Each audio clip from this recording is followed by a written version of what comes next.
Workers entry pass کے بغیر نہ اندر جا سکتے تھے اور نہ ہی ایگزٹ پاس کے بغیر یہاں سے باہر نکلنا ممکن تھا۔ یہاں تک کہ لاس ایلموس میں پیدا ہونے والے بچوں کے برتھ سرٹیفکیٹ میں بھی سٹی نیم نہیں بلکہ صرف PO باکس 1663 لکھا ہوتا تھا۔ یہ سب صرف اس وجہ سے کیا جا رہا تھا تاکہ ایٹامک بم سے جڑی کوئی بھی چھوٹی سی انفارمیشن لیک نہ ہو سکے۔ اوپن ہائمر پروجیکٹ مین ہیٹن سے پہلے ہی نیوکلیئر فیژن پر ریسرچ کر چکے تھے۔ یہ ایک ایسا ری ایکشن ہوتا ہے جس میں ایٹمز کو اسپلٹ کر کے حد سے زیادہ انرجی پیدا کی جا سکتی ہے۔ قدرت میں پایا جانے والا سب سے بھاری ایلیمنٹ یورینیم ہوتا ہے۔ یورینیم کے ایک ایٹم میں 92 پروٹونز اور 146 نیوٹرونز ہوتے ہیں، جن کو اگر ملا لیں پلس کر لیں تو یورینیم کا ٹوٹل ایٹامک ماس سامنے آتا ہے جو ہے 238۔ اب سائنسدانوں نے کئی ایکسپیریمنٹس اور ریسرچ کے بعد یہ نتیجہ نکالا کہ اگر یورینیم 238 کو ایک خاص پروسیس سے گزارا جائے تو اس میں سے یورینیم 235 نکلتا ہے، اور یہ انتہائی ان اسٹیبل ایلیمنٹ ہے۔ یعنی اگر ایک نیوٹرون کو اس نئے یورینیم 235 کے ساتھ کولائڈ کروایا جائے تو یورینیم اسپلٹ ہو جاتا ہے اور ناقابل یقین مقدار میں انرجی پیدا کرتا ہے۔ اسپلٹ ہوتے ہی نئے نیوٹرونز نکلتے ہیں جو دوسرے یورینیم 235 ایٹم سے ملتے ہیں، اور یہ ری ایکشن بار بار ریپیٹ ہوتا ہے۔ یہ سارا چین ری ایکشن صرف چند مائکرو سیکنڈز کے اندر اندر پورا ہو جاتا ہے، اور سارے ری ایکشنز کا نچوڑ ہمیں ایک زوردار دھماکے اور انرجی ریلیز کی صورت میں دیکھنے کو ملتا ہے۔ اگر ایک نیوکلیئر بم کو نارمل TNT بم سے کمپیئر کیا جائے تو یہ ہاتھی کو چونٹی سے ملانے جیسا ہی ہوگا۔ آپ صرف اس بات سے اندازہ لگا لیں کہ 1 kg ایٹامک بم 3500 kg TNT بم کے برابر ہے۔ یعنی لٹل بوائے بم جس نے پورے ناگاساکی کی دھجیاں بکھیر دی تھیں، اتنی ہی تباہی TNT بم سے کرنی پڑتی تو امریکہ کو حیرت انگیز طور پہ 1.5 کروڑ kg وزنی TNT بم گرانا پڑتا۔ یہ اتنا زیادہ وزن ہے کہ آج کے دور میں بھی کوئی جہاز اس کو نہیں اٹھا پائے گا۔ ایٹامک بم میں یورینیم کو استعمال کرنے کا سب سے بڑا نقصان یہ تھا کہ یورینیم ایک نیچرل ایلیمنٹ ہے، اور ظاہر ہے یہ ایک لمیٹڈ کوانٹٹی میں ہی مائن کیا جا سکتا ہے۔ ریسرچرز نے یورینیم کی ٹکر کا ہی ایک نیا ایلیمنٹ بنایا جو نیچرل بھی نہیں تھا اور جو یورینیم 235 سے بھی زیادہ ان اسٹیبل تھا۔ یہ ایلیمنٹ تھا پلوٹونیم 239۔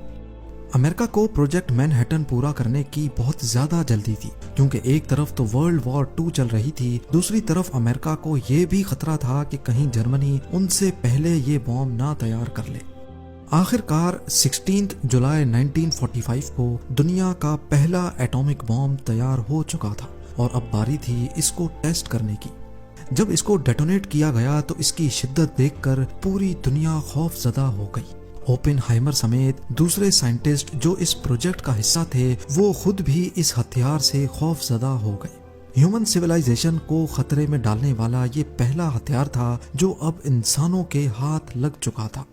اس کے انسانیت پر کیا اثرات برپا ہو سکتے ہیں یہ جانے بغیر اگلے ہی مہینے امریکہ نے اس کو جاپان کے شہر ہیروشیما اور ناگاساکی پہ استعمال کر ڈالا۔ ان دونوں حملوں میں 2.5 لاکھ سے بھی زیادہ لوگ جان سے ہاتھ دھو بیٹھے۔ 6 دنوں کے بعد جاپان نے امریکہ کے سامنے ہتھیار ڈال دیے اور یہیں پر ہوا ورلڈ وار 2 کا دی اینڈ۔ اب یہاں آپ کو لگ رہا ہوگا کہ اوپن ہائمر کے کارناموں کی وجہ سے امریکہ ان سے بہت خوش ہوا ہوگا اور ان کو نوبل پرائز دے گا، پر ایسا ہرگز نہیں تھا۔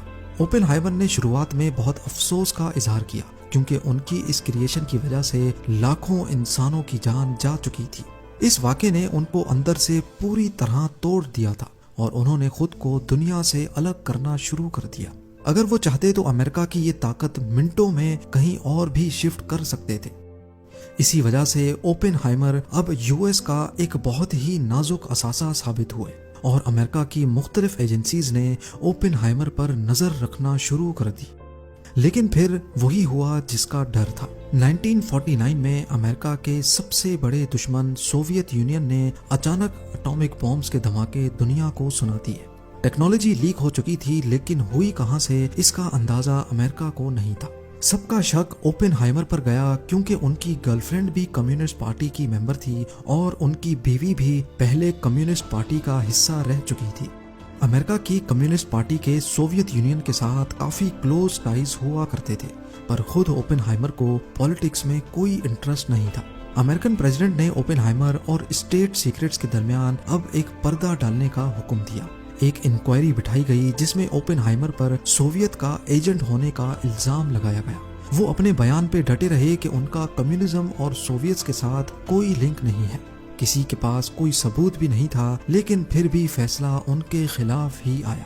جو ایک وقت طاقتور سائنسدان کا درجہ رکھتے تھے، ان کو منٹوں میں ذلیل کر کے ان کی سیکیورٹی کلیئرنس اور پروجیکٹ کے سارے رائٹس چھین لیے گئے۔